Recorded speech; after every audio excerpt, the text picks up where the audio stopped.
You're very well welcome, and thank you for coming, actually. And thank you for inviting me to be a part of this discussion. It's a pleasure. So, just a couple of words before I introduce you our dear guest, actually coming from far away, I guess. Advocacy in itself is a difficult work, as you may know, and then it's to change the laws and the regulations and policies, even the culture itself, it's a hard and difficult work.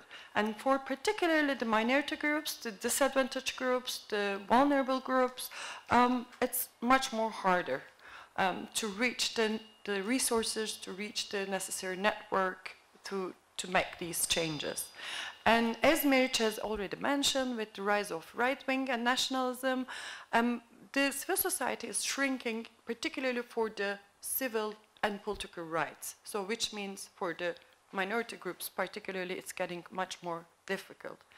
So, for difficult to advocate for something, to develop a change, to participate in the discussions, even sometimes to act. So that's why we have two very important, very I think, inspiring guests from two different experiences and also from two different geographies. And I really like to thank them also and for being here. And so one on my left side, I have Agnes Kabajuni, and then I was just asking her how should I present her, and I really like to present her with her being a human rights activist, as well as working on the women's rights and minority rights.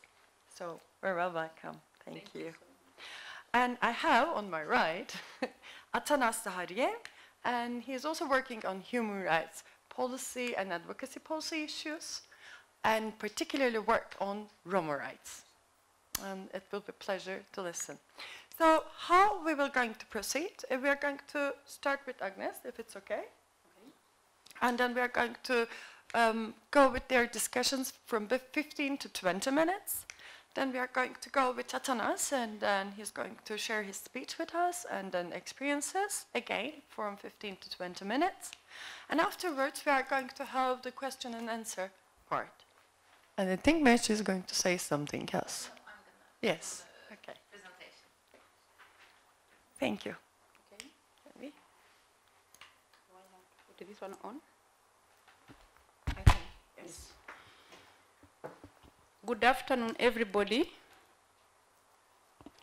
I'm honored today to be here, and especially to the great man Rand Dink, having visited this afternoon the museum and getting to listen on the great work he did. I think I'm very honored to be here today.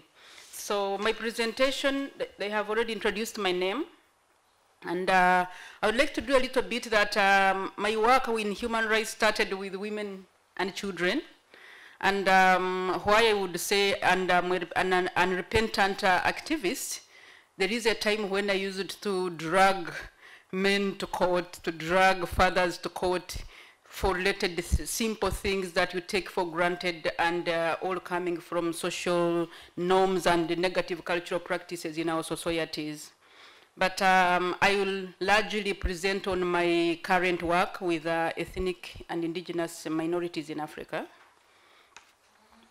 We can switch places so you can use this computer. So I won't talk much about who I am on the slides, but literally I have worked in several areas. Like I said, I started with grassroots work, going to the communities and reaching out to the vulnerable children, vulnerable women, and really that gave me an experience and the passion to work on social justices. And I also have worked at the national level. I have worked at the regional level, Africa region, with focusing on women, land, and property rights. Quite a lot of things to deal with the social, cultural, norms, social inequalities and injustices, and much of it coming from our cultural setup. I will talk a little bit more about Africa when I come to that. But I've also worked with different organizations. I've been lucky to work with a Center on Housing and Evictions, core. I've worked with Amnesty International, I've worked with the Civicus, and I've worked with the Center for Economic, Social, and Cultural Rights, and now I'm working for Amnesty, for Minority Rights Group International. So I think I would love to leave that part and go to who is Minority Rights Group International.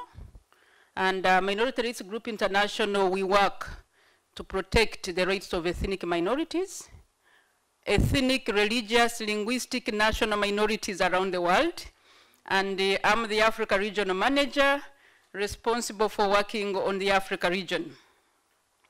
So we work in over 50 countries, and we have over 150 partners we're working with around the world. And also we work with international mechanisms. So we have an office in Geneva, and basically we work with Geneva Forum for Minorities. We basically do quite a lot of work at that level, including training and supporting advocates around supporting indigenous populations to participate in the meetings. We also work, we have worked and shaped the indigenous discourse at the African Commission of Human and People's Rights in Africa. And I will talk a little bit about that more. So that is who we are. And we have a regional Africa office based in Kampala, where I'm coming from, but we work in different parts of the country, of Africa. So what is our basic driving principles? I will talk about our two objectives as MRG. We work on protecting, promoting inclusion of minorities and indigenous peoples in sustainable development and society. And then we work also, we are focusing on countering religious and ethnic persecution and focusing on the cause for migration. Partly in Africa, we focus on the first objective, which really takes us a lot on helping the most marginalized ethnic minorities and indigenous populations. Yes, I wanted, as a MRG, I wanted to give a little bit beyond Africa. I don't know much about beyond Africa, but we are broadly working on Asia, focusing on issues of Dalit, religious minorities, and addressing issues of discrimination, hate speech, and others. We work in Ukraine, focusing on the Roma issues in Ukraine. We work in Syria, we work in Iran and Iraq, focusing on, again, on religious minorities, as well as ethnic minorities. We work in Macedonia, also focusing on Roma issues. And we also work in Tunisia. Tunisia is part of Africa, but I will talk about it, how it's a little bit of the Africa I represent. We work on Egypt. We work on Morocco, Mauritania, and Niger. All of those are also part of African countries, but more on the MENA region. MENA region refers to the Middle East and North Africa. And also we work in Yemen. We work in so many other countries, but basically we have an office in Europe, MRG Europe. We have an office in Brussels. We have an office in Geneva. We have an office in London, is our headquarter offices.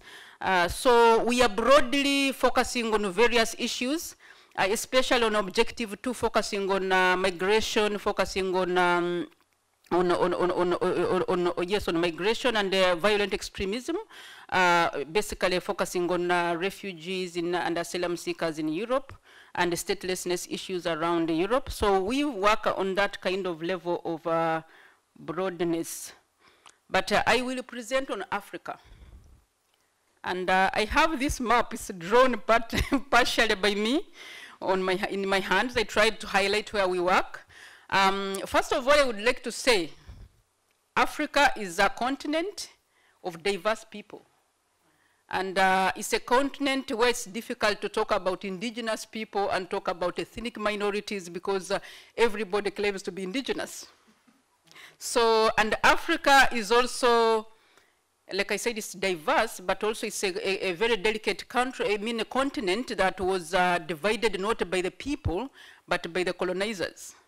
So sometimes that means you have same people across borders who look at themselves as foreigners. So it's kind of a little bit of that kind of the diversity I'm talking about. And also it's a question of combining different people with, there is nothing like an African culture. People make a mistake on that. There is cultures in Africa. We are multicultural, multi-ethnic. So in one country, I come from Uganda, it's a small country, very small country with 57 ethnic communities and 57 languages, and we all exist in this. We have different cultural setup, different kingdoms, which we are joined together to form Uganda. So, and so are other countries. So in Africa, like you'll see, I don't know if you get the picture of the highlighted black, we work in the sub-Saharan Africa, and within sub-Saharan Africa, we exclude South Africa. We kind of work between those countries between above South Africa and below Egypt, I can say. So in these countries, we concentrate more on the Great Lakes region, where we work in DRC, we work in Cameroon, we work in Kenya, we work in Tanzania, Rwanda, Uganda, and previously we have worked in Ethiopia, we have worked in Somalia, we have worked in Botswana, and we have worked also on Niger. And currently we are again looking at expanding back to Zimbabwe and again in Ethiopia. If Ethiopia maintains the peace, currently they are again kind of falling back. So those are the areas we work. So we work in. And I will look at, what do we look at?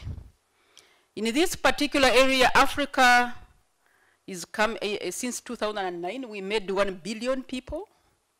Multicultural, multi-ethnic with a lot of issues, but beyond that, we also have persistent issues of vulnerability related to poverty, and the question of lack of access to basic services, which affect everybody and most of the population, especially from the rural areas.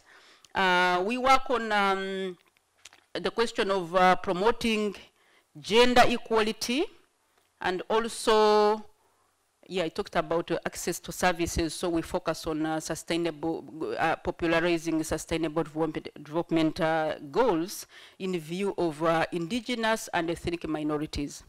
I will also talk a little bit about the word indigenous in Africa has a lot of sensitivity because of colonialism, because of apartheid, because of the issue of self-determination. So you will find most of the states don't want to focus on indigenous people, the way we understand them in international human rights law.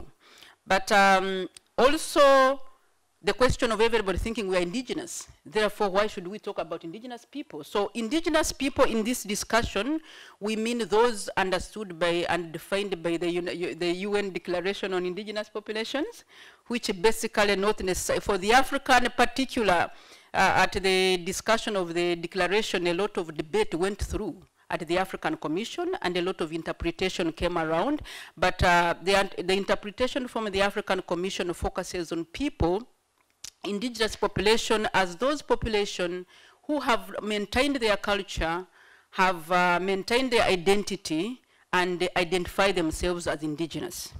And mostly, they are also most people vulnerable because of their way of life is at threat, and not necessarily a minority. So you'll talk about people like the Fulani. There are 2 types of indigenous populations in Africa, almost cutting through all the countries. The pastoralist communities, those are people who are keeping camels, sheep, and cattle. And the pastoral communities are free-range people who use land endlessly, and as a result, they have faced a lot of challenges with the development issues. And then I will talk, those ones are cut across Ethiopia, Kenya, almost in Nigeria. I'll talk of the Fulani, talk of the Maasai. They are all over Kenya has the biggest number of pastoralist communities. Then we have the hunters and gatherers. Hunters and gatherers are those people who used to live in forests or bushes in the African savanna. And these are the people, like the people, the San people in the Kalahari Desert, in Botswana, in Namibia, partly in Zimbabwe, and also partly in Zambia. You will find people like the Batwa community in the Great Lakes region. They are found in Rwanda. They are found in Burundi. Batwa are very, if you talk of indigenous, they're the most indigenous of the indigenous people. And they have not changed their culture. They lived in foraging around the bush, the forests as their habitat. And most of those people have challenges because forests were turned into conservation areas, either as forest reserves or national parks. And therefore, these people were thrown out of those areas. Pastoral communities, some of their areas turned into also again game reserves, national parks, or focused on agriculture or extractive industries. So again, their area is put under threat. So those are the two areas you talk about. Then, ethnic minorities can also be indigenous populations. Like most hunters and gatherers are actually minorities because they are small in population, and almost some of them are to the verge of extinction. If you talk on the Batwa, wherever they are found, they are very small in number. In Uganda, there are only 6,000. There is a population of people called the Ik in northeastern Uganda. The Ik are only about 10,500. So some of them, their cultural existence is under threat, and they are marginalized to the extreme. Most of these country people I'm talking about also live in very remote areas. And that means they face the biggest challenges of poverty, of high levels of illiteracy, and question of marginalization because the development processes are unequal or unequally distributed in the countries, most of the countries. So these are the people we work with. Okay. I will move again. What do we do?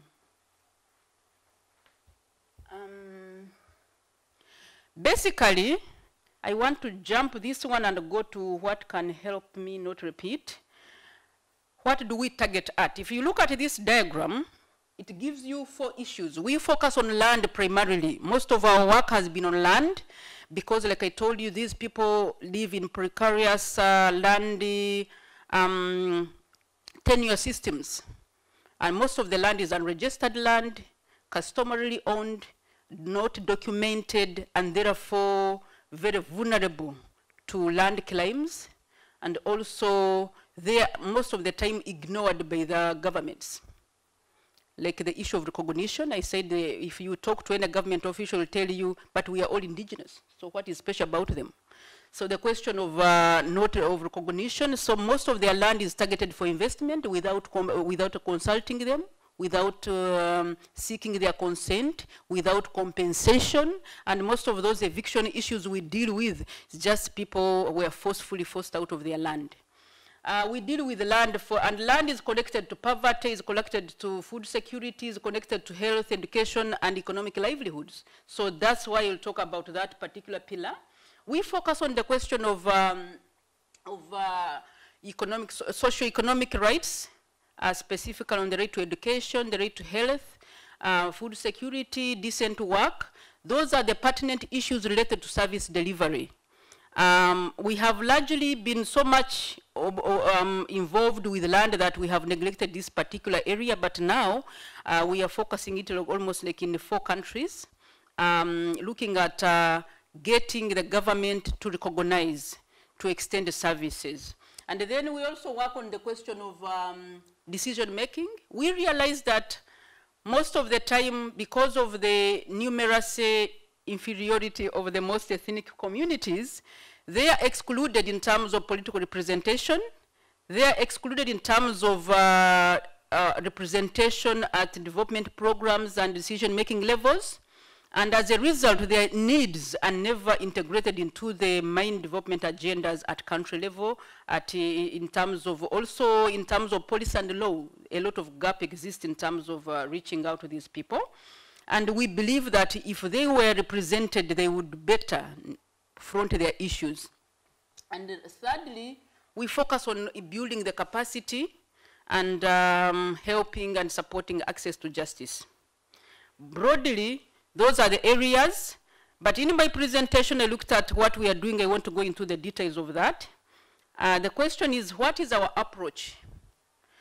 As MRG, we are very small in terms of office. For example, in our regional office, we are very limited in terms of staffing. So what we do, we work through partnerships to reach out to various local organizations. We divide our partnerships into two. There are those well-established organizations at the national level and regional level, as well as also international level for the purposes of advocacy around policy change. But also we have what we call small partners, and those are directly led by ethnic minorities and indigenous populations. And we pay more attention to the smaller organizations in terms of capacity building, but also in terms of creating a base for advocacy. Because they're the people who are close to the communities, they're the people who know their issues, and they're the people who can engage local authorities. And we believe that advocacy is a bottom-up approach, and therefore building the capacity of people at the grassroots to be the voice of their own is much more productive than having work done at the national level. So the kind of work, how do we do this? Yes, I will go into this. We kind of basically mentor them, build their capacity, train them in everything, but also kind of support them financially.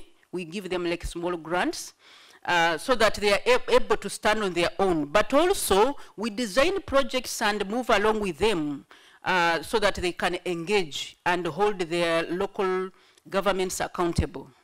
And in that, we believe that there is a sustainability effect, there is trickle-down effect, there is legitimacy of the kind of work we do, and then we can make the linkage to the national, to the regional, and the international levels.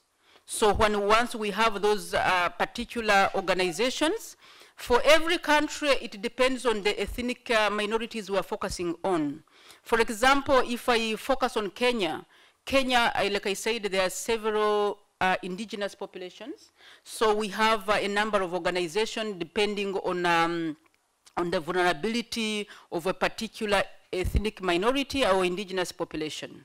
For example, in Kenya, we have had quite a lot of work around strategic litigation. It's one of our approach. And we have made a lot of inroad because Kenya's constitution of 2010 is very progressive in terms of recognition and recognition of indigenous people and communal land rights and also a lot of issues. So we have had cases, like in 2010, we had a groundbreaking ruling at the African Commission on the Ndoro's case.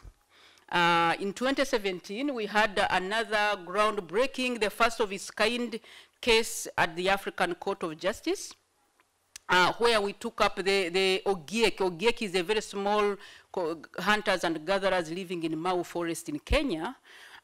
We took the government against we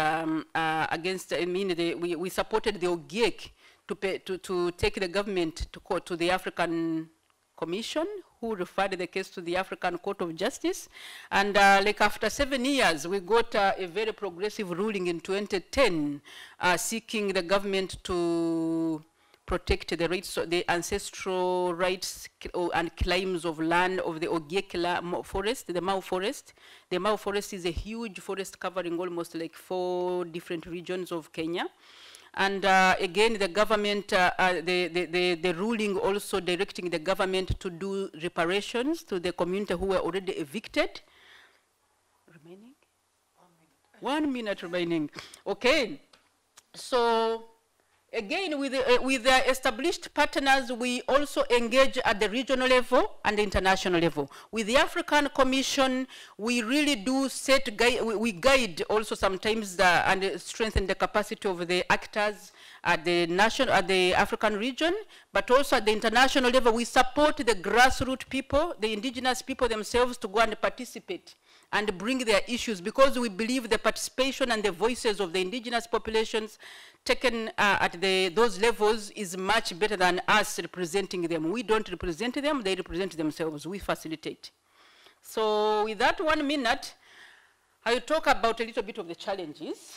It's almost over, yes, sorry. Yes. She said yes, so we can continue. We can continue. Yes. Yeah, I can talk about advocacy is not something easy.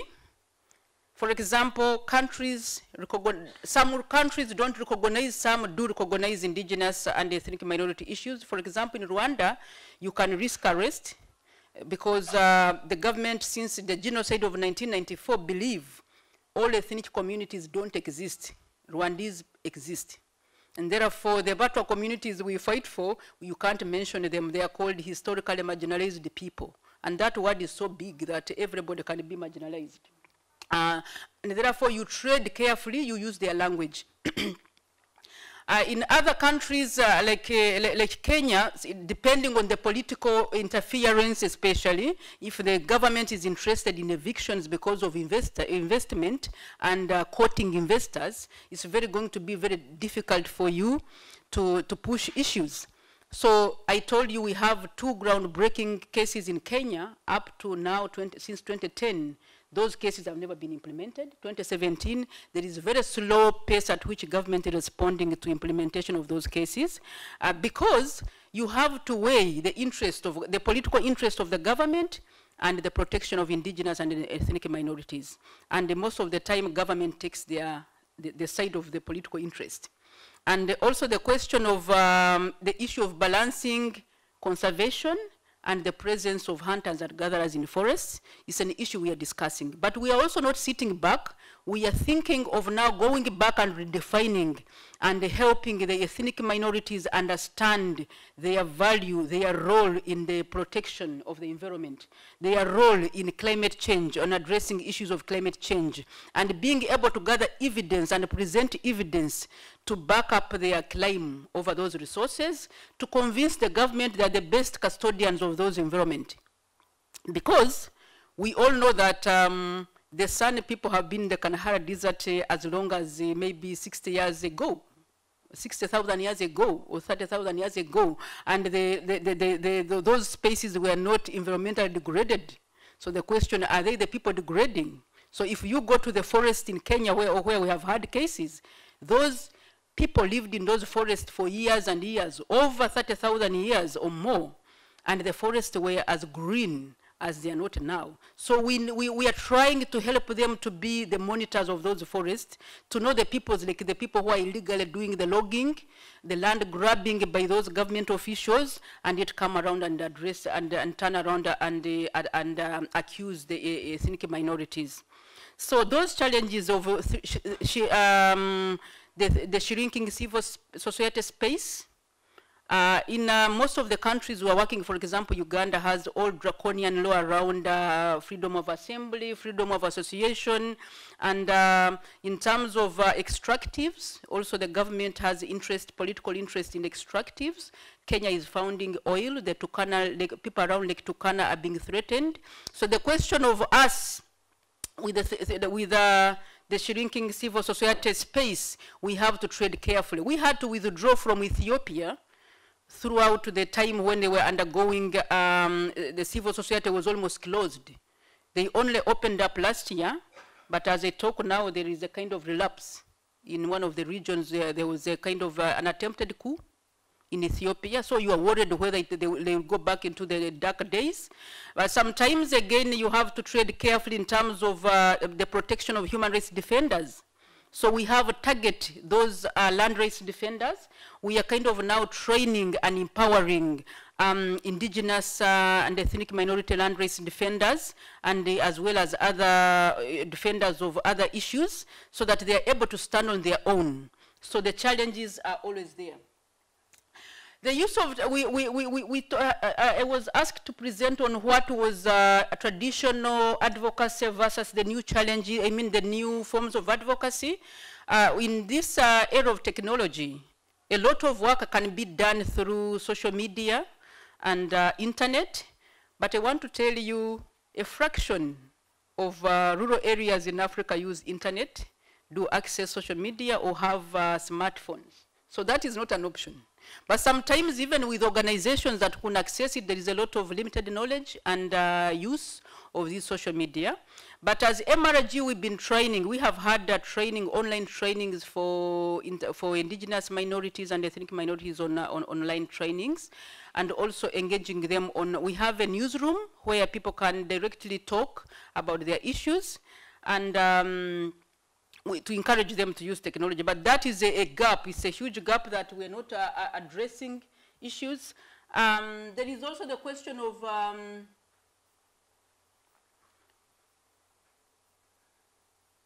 the limitation of using some of the regional mechanism and international mechanism to change law.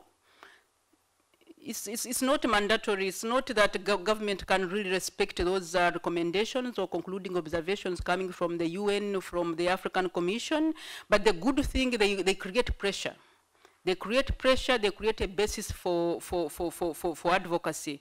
In what we have learned from our strategic litigation is that when you do strategic litigation, it's not about winning the case. It's not about the case being implemented. It's the level of awareness, legal awareness that you create. It's the level of consciousness that the entire community start attaching to their identity. It is the confidence of who they are that they standing out. And I think there we make a lot of progress. Still on challenges. Changing government practice is a very uphill task. Like I said, government have their interest. There is quite a mismatch between respecting rights and implementing government programs, in addition to political interference. Most of us, we have quasi democracy or we keep calling them younger democracy, but we almost like democratic. A lot of governments are not democratic. That gap is there, and therefore it's very difficult for us to work in an environment of undemocratic systems and poor institutions. And that kind of lack of trust in institutions has quite a lot to do with access to justice. So I should end this. Like I said, what is basically our take in terms of the strategies we found more innovative or approach is the question of really supporting the people, the indigenous population, to defend themselves. Not to talk for on their behalf, but identify own activists to talk on their behalf. We have done that one, and I think it works very well. Rather than using the traditional confrontation approach, where you carry the placards and picket, and because in the presence of shrinking civil space, this is not going to work. So what we've been doing, we have also been approaching the idea of engaging the government.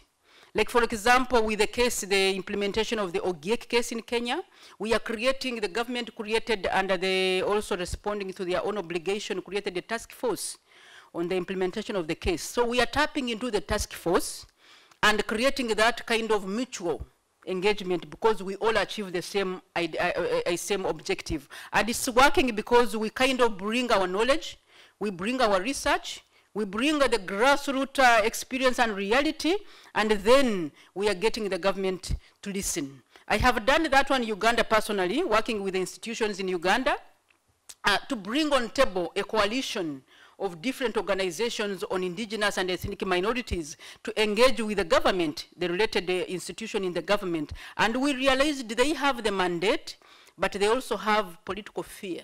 If you're a civil servant and you are serving a particular party, you're supposed to serve a particular party, kind of. They are scared with their job. So civil society coming in is kind of a relief. So what do? We help them define their agenda, fund their agenda, and in the process, we make some few inroads. I'll give you an example. In 2016, a small group of people called the Maragoli community were rejected in the country, denied identification cards, kind of became stateless all of a suddenly. And they faced a lot of challenges as a result. So when we came in, what I did was to go with the government officials to the communities and spent more work talking to the people. Then the government picked interest, and they were subsequently did a legal inquiry into the issue, and then we were able to take it up to the parliament and to the other institutions, and as a result, we had their identity cards issued out. So it works with government. Sometimes you can make working. Documentation, we have trained and legally empowered the communities through paralegal work, and they are able to document violations, which we use, which stories we take back into the international advocacy activities. We take to the African Commission. The stories of the people reaching out, like I said, we support them to physically present those stories, makes a difference and brings and puts a face to the challenges on ground.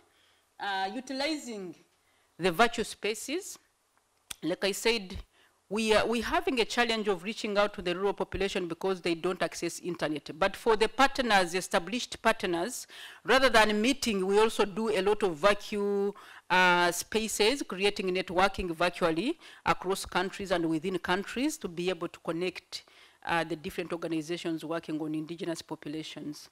I can say, if we look at what works, I have this triangle, and I think if you're going to connect different issues, like I told you, we have to address indigenous population and the women's rights issues in particular. And what we have done, we have coined around something to do with the intersectionality or intersectional issues around gender, around disability, and around disability, gender, and sometimes youth, but also in some countries we focus on LGBTI, but in African countries that is a sensitive issue, we don't go into that. So we put it on one side, and then we also look at the question of climate change on the other, and also we look at people working on cultural heritage, protection of linguistic identity on the other side. So we bring all different organizations into one thematic area of indigenous and ethnic minorities into a network. How am I talking about this? Because at a country level and also at the regional level, people have interest. Women will be grouped as women, and you will find a lot of people on economic, social, and cultural rights, people working on civil and political rights, but also people working on climate and environmental rights, and you will find people working on disability, everybody doing their piece. So we have worked around bringing them into a coalition where we say, whatever you are working, there is an aspect of indigenous population. If you're working on women, there is that issue of you looking at double discrimination ethnic minorities face, because one, they are women, and one, because they are women in most African countries suffer a lot to do with social and negative practices that really pull them down in terms of education, in terms of access to health, in terms of everything. You actually keep them double marginalized. So if you find them already discriminated as an ethnic minority, then you have this kind of extra burden put on them because of their condition. And we have been trying, and if I use an example of the coalition I have currently in Uganda, and we also tried one in East Africa, bring the different women in other mainstream areas and together, and we say, you have a stake in handling issues of indigenous populations. After all, it gives you a kind of a leaning if you bring this one into your activities. And we realized that by bringing them together, they started picking interest. I have had at least like 11 organizations in the country, in Uganda as a country, coming down, and initially they were looking at indigenous population not as part of their agenda, but now they are mainstreaming them because they say it is a question of making the linkage. So you can make the linkage, and the triangle keeps your theme in the middle and bring the other, attract them into one simple issue. Okay, I want to go into the how, so I will stop at that, because the triangle is actually the how. Thank you. Yes. Hold on. No, thank you very much. Thank you a lot for your presentation and everything. It helped a lot.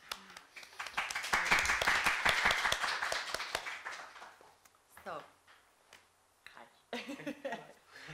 So, yes, I guess so, right? We need to Switch places again? Yay! Okay, we need to switch the places. No problem.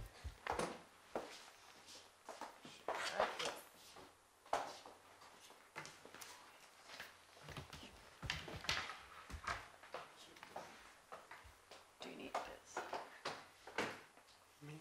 No, the panel and everything. That's okay.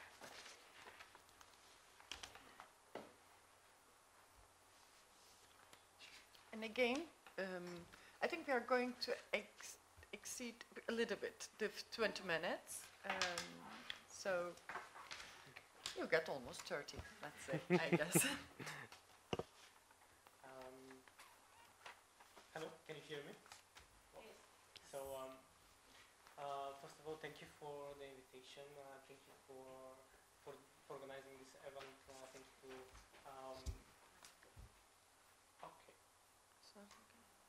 okay, now it should be working. Yes. So a little bit about me, but first I would like to thank you for joining us here. Thank you for the organizers, and particularly to Marriage for the nice venue and the invitation. I'm going to be brief and try to be brief and put everything within this 20 minutes. A little bit about me. I've been working on Roma rights issues, Roma policy and rights issues since I was 19. Basically, I started working with education, Roma education in Bulgaria. I'm currently living in France. Prior to moving to France, I've been working in Budapest for the European Roma Rights Center. This is an organization that deals particularly with the rights of the Roma, and works in at least 12, 13 countries and cooperates in more with different NGOs. Prior to that, I was working at the Norway grants for a year when I did a trainership, and I was working afterwards. And I also work as a trainer, human rights, and I do human rights and gender. I have a BA in education and also MA in gender studies. In this presentation, I will focus mainly on my advocacy experience in Roma rights. And if you have any questions, feel free to stop me or just keep it for the Q&A session afterwards. So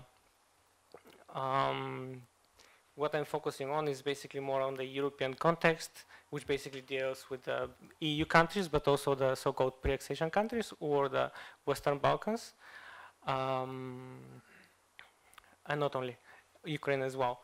So who are the Roma people? Roma are the largest ethnic minority in Europe. There is no concrete number, no accurate number basically. There is an estimation that in Europe there are about 10 to 12 million. This is an estimation of the Council of Europe. Solely in Turkey, we have a number that is about 500,000 Romani people living. So they have a different status than ethnic minorities because there's so-called Horkani Roman who are traditionally adherent to the Islamic faith.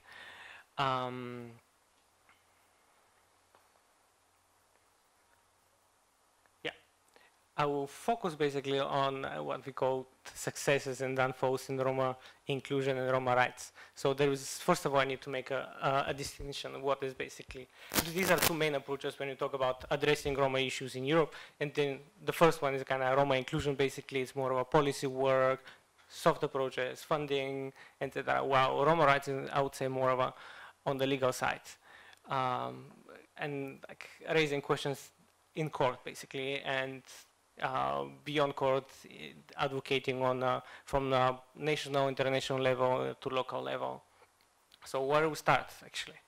The Roma issue has been addressed like on European level. since 2005, when there was a launched by member states and Open Society Foundation, another organization, supportive organizations, by Roma Cat was basically launched to address the marginalization of the Romani people. I forgot to mention that what is important to keep in mind is that actually Roma are the most discriminated minority in Europe that face many challenges from access to education, targeted by hate crime and hate speech, often access to employment, to healthcare, etc. So the framework in itself was basically trying to elevate Romani people from poverty and providing support in bringing people into the mainstream society, let's say. Later on, actually, since 2010, 2008, 2010, we have, let's say, European instrument that targets, that support the inclusion of the Romani people. This happens after the accession of the Bulgaria, Romania into the European Union, which led to actually, let's say, there was a scandal that brought actually into existence this framework.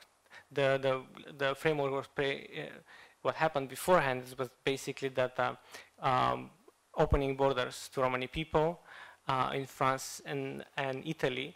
France and Italy took a special measure basically of excluding Romani people by evicting them from the country, which basically infringed their rights of free movement as European citizens.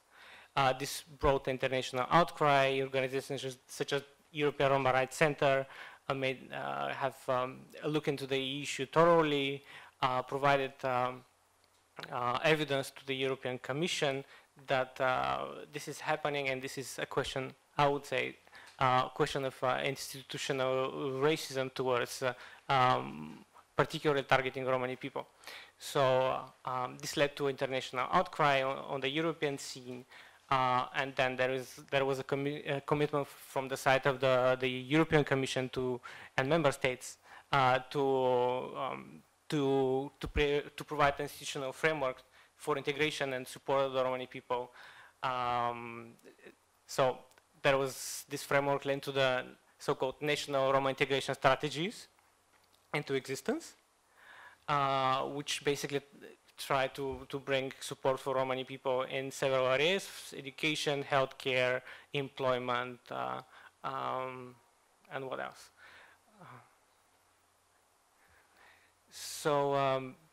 However, consequently, also we see that basically Roma are considered to be Roma are still being framed on the European level as a most marginalized community in Europe, and they're being targeted through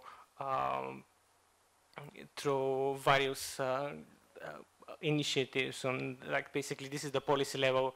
When we talk about policy level, it's basically this institutional framework that led to establishing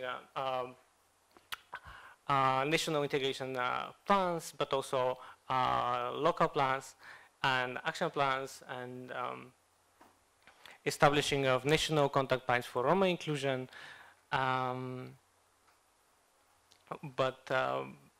And also provided certain instruments for us advocates to not only for us advocates, but also in general to target Romani issues. Those are basically the three types of instruments: are the financial, the policy, and the legal. The main source of funding is the European, so-called the European Social Fund, where Roma are being particularly mentioned as a group to be targeted for support. The policy instruments that we see are, as I mentioned, that was the establishment of the framework in general.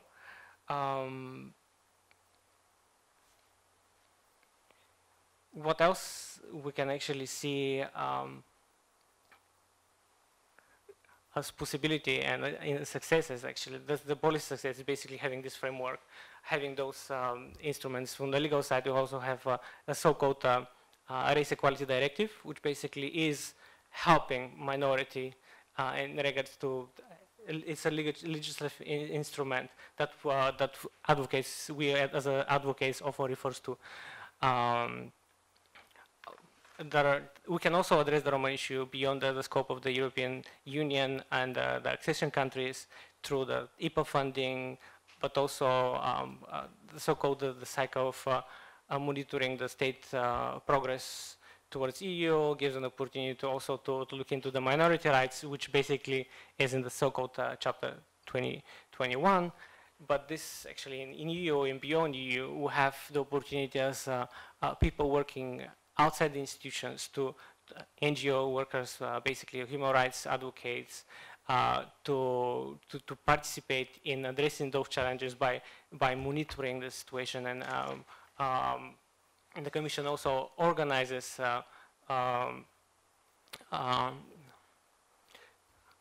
it cooperates with NGOs as well to a certain level that NGOs are being consulted. International NGOs are being consulted. Also, there is a possibility for local NGOs. Also, now we see that there is more and more done in this regard. So local NGOs can also participate and provide monitoring on the state what has actually happened. Beyond that, as we see already assessment on a national level, beyond the framework, there is a lot of discrepancies, and the effect on Roma inclusion, all these policies, it's still far below the expectations. And what do we see? Roma are still the most discriminated people in Europe, most disadvantaged, the biggest target of hate crime, hate speech, online, offline. Still, Roma are living much, the life expectancy of the Roma people is much lower. Let's say some people estimate about 10 years difference between the majority and the Romani people. There is, however, progress in area of education when there are more efforts. And this is because there is a little bit more targeted approach, which basically I'm going to talk about. And it's because Romani people are being mentioned when the recommendation, country-specific recommendations are the Commission, basically the European Commission issuing a recommendation to the state where the state can actually access funding for addressing these issues, and it's obliged to monitor the situation and provide and look into addressing those issues on the ground. The legal instruments beyond what we use is basically the Ombudsman, the equality bodies, the regional court, but also sometimes when we cannot really we cannot achieve difference on the national level, we go to European Court of Human Rights and European Court of Justice. I can give you more example of the work, but I assume that would take a little bit more time, so I'll skip that. And if you have any questions, I can go after this. One particular important success is the so-called launching infringement procedures against Czech Republic, Slovakia, Hungary. This happened actually particularly through the advocacy work of the NGO sector, basically providing evidence there is a segregation of the Romani children in education. In Czech Republic, Slovakia, Hungary, there was a judgment, a very important judgment from the European Court of Human Rights. The European Commission then took a step and launched, after some time, launched infringement proceeding. So the Commission pushed the governments to actually do some work in the area of education for Romani people. Of course, what we see is that there is a difference between how different member states are dealing with it. For example, Slovakia is more of a, now it's a more of a progressive example of what steps are being taken into taking children from the segregated school or schools with mental disability to actually putting them in the mainstream school. Okay. The main obstacle that we see is, as we see, like, in Europe, we have a rise of anti-minority discourses, anti-Roma, anti-Muslim discourses on European level, on political level. which is important to mention. What we face further from that, which basically is underlying beyond what we see the minority issue, is basically the institutional racism towards Romani people as a minority, and the lack of protection from the state. What we also see still, like there is a building of capacity organization, there is a building capacity of NGOs working on human rights issues, but still, because of the so-called shrinking space, there is a lot less work done now. Or NGOs are actually obliged to work with a lot less resources to address bigger issues, with less people, less possibility to actually monitor on the ground what is happening, or deal with the issue. So even if you think like funding, there is a lot more funding that is available for service providers than the watchdog organizations that are dealing with the hard stuff, with the discrimination, discrimination on human rights issue in general. Another obstacle that we can see is the lack of collaboration on a national, international, local level to address the Roma issues. Well, we see that there is available funding. Actually, we have different examples from, for example, Bulgaria, where there is a funding for Roma rights, then for Roma inclusion. My apologies. For example, addressing, supporting. There are some housing plan, for example, which targets particularly Romani people. When there is an outcry from the national authorities, local authorities, basically deciding not to take any further step because they are pressured by let's say right-wing party or basically by the majority of society. There is a protest, then there is a stopping of this initiative, stopping of that initiative. Another major problem that everybody points at is the lack of data or misuse of the data concerning the Romani people. There is no concrete data. Like many people, because of the discrimination they face, the Romani people often do not recognize themselves in the census as Romani people. And working with data is important because we need to see more of a concrete number. Also, Romani people are less prone to actually to seek support by the state or by the police in general, because they are even there they find they face obstacles. Roma are targeted. Okay, I lost my mic for a second. Roma are targeted as by police. You see examples basically of misuse of power by the police. Yes, now it's working. So since actually when we see examples that there is a police treatment and there is a cases of discrimination, there is a like for example Bulgaria, Slovakia, Czech Republic, we see the fact there is a police coming to the Romani community, start beating people. In Ukraine, you see similar examples where the police or people, let's say groups related to the police, coming to the Romani community and treating the Romani people. So there is this, like whenever Romani people face discrimination, they are difficult to find support outside the NGO sector, for example. I already mentioned that there is the blocking from the inclusion measures in policies.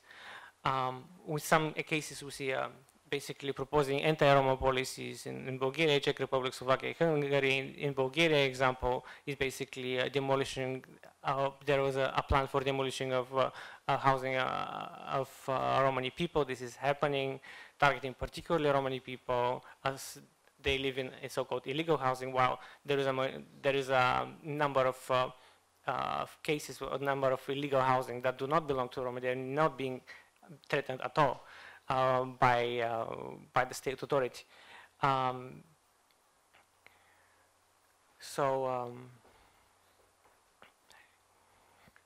do we address the Roma rights?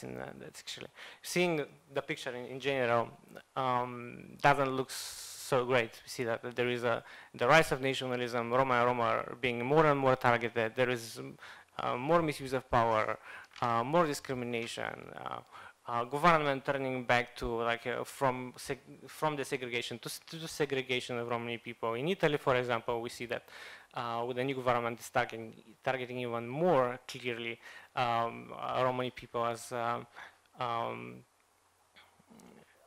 in terms of hate speech, we see, and segregation. What is important actually? Advocacy, it's a tool that gives us opportunities to seek support for those issues, basically through research and assessment, shadow reporting to the various international bodies such as EU, UN, OSCE. Also, it's kind of what we look for, like, you know, what I was doing in my work as well is just trying to involve media, mediatizing what is the issue. Internet is important to address the issues. Sometimes, like local international authorities try to keep the issue on the ground in the city, possibly not going away from the country, but giving a little bit more light brings more pressure to the state to take some issues. We have already, I've been participating, I was leading a campaign so-called Roma Equal, which basically brought a light on a case internationally where a Romani person was basically beaten by a neo-Nazi supporter. And of course, this campaign actually helped bringing the lights not only on this issue, but a number of other issues in the, beyond the scope of the country or in the country that are concerning Roma, such as housing discrimination, education, and gender-based violence.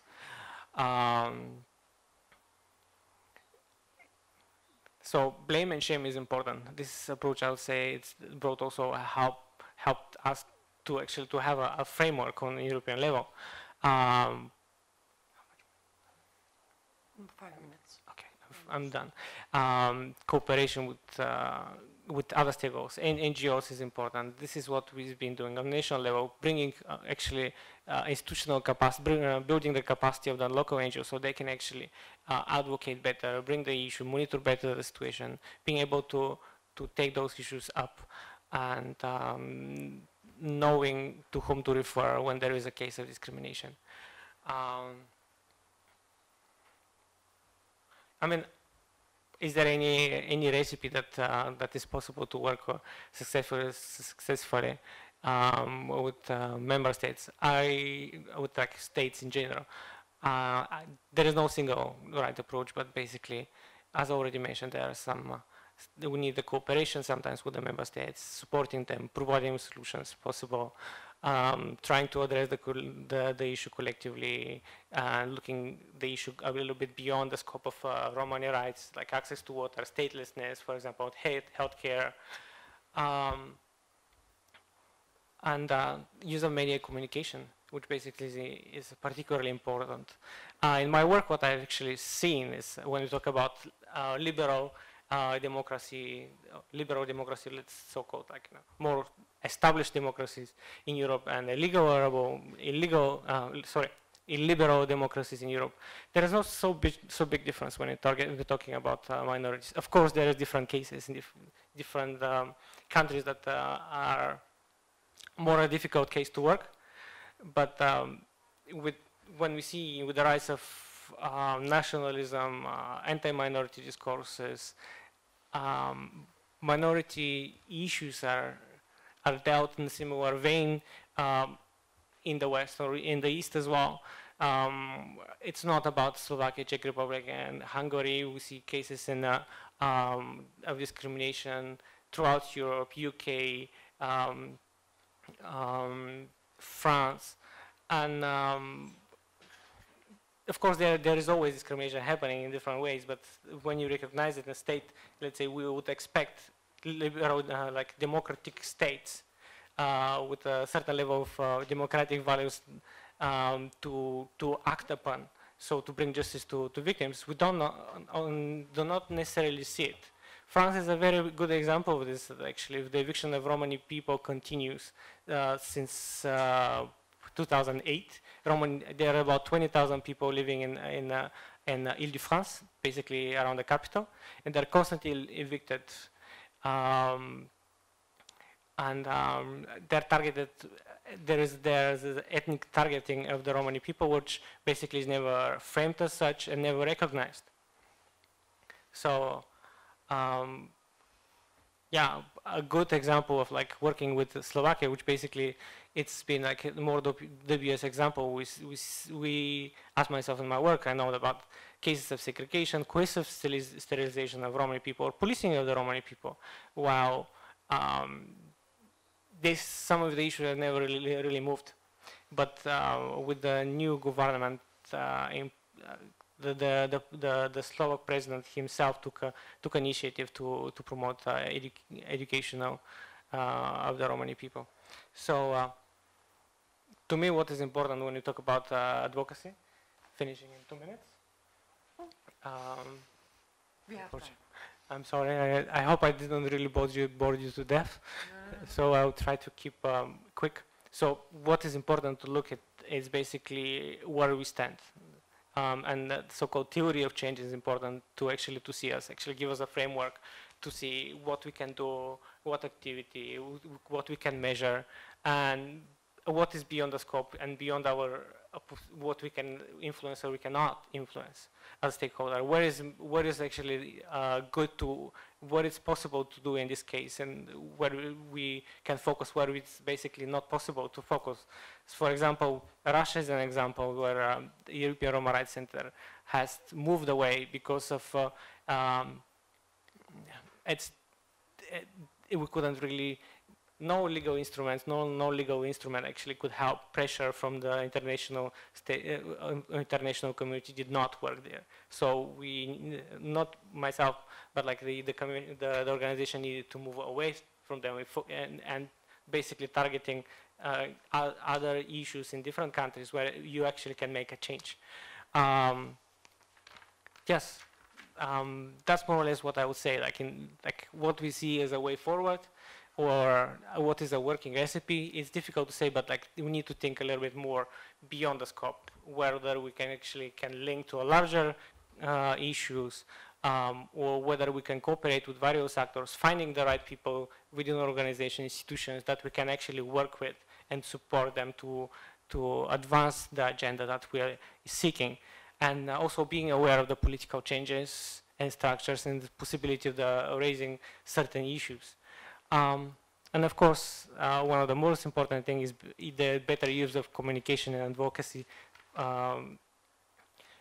strategies. Thank you for your attention.